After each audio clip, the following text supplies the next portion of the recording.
इस त्योहार के दौरान माँ लक्ष्मी के चरणों के निशान हर ओडिया घर में दिखाई देते हैं। यह कोई कहानी नहीं बल्कि ओडिशा की जीवंत परंपरा है।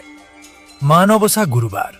इस महीने के प्रत्येक गुरुवार को ओडिशा में एक ऐसा पर्व मनाया जाता है जो हमें प्रकृति और अपनी मिट्टी से जोड़े रखता है। ओडिशा में यह मान्यता है कि हर फसल माँ लक्ष्मी का आशीर्वाद होता है और इसी कारण इस नई फसल का प्रथम अंश माँ को समर्पित किया जाता है।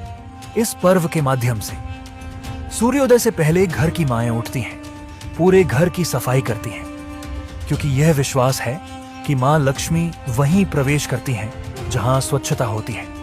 इसके बाद पूरे घर में चित्ता डाला जाता है। यह सफेद रंग का मिश्रण होता है जो पिसे हुए चावल और पानी से बनाया जाता है। उंगलियों से खींची गई रेखाओं में कमल का चित्र बनता है और उस कमल पर माँ लक्ष्मी के चरण अंकित किए जाते हैं। हर दरवाजे, हर कमरे के सामने यह शुभ चित्र बनाया जाता है। माँ के स्वागत के लिए एक बांस से बने पात्र में नई कटी फसल रखी जाती है जिसे मान कहा जाता है। इस मान को लाल कपड़े से सजाकर फूल और सुपारी अर्पित की जाती है। यह माँ लक्ष्मी के आगमन और समृद्धि का संकेत माना जाता है। फिर उसी नई फसल से विशेष संखुड़ी भोग तैयार किया जाता है जो हर सप्ताह बदलता है।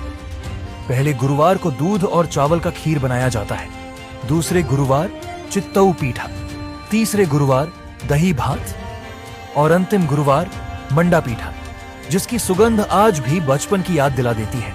मानवसा गुरुवार एक ऐसी परंपरा है जिसमें हम स्वयं समृद्धि की देवी को पहली फसल अर्पित करते हैं, अपने आभार के प्रतीक स्वरूप। यह पर्व नारी को सृष्टि के केंद्र में स्थापित करता है। यह केवल एक परंपरा नहीं बल्कि हमारा संदेश है कि जो माँ हमें जीवन देती है हम उसके सदैव आभारी रहेंगे। ऐसी और कहानियों के लिए हमें फॉलो करें।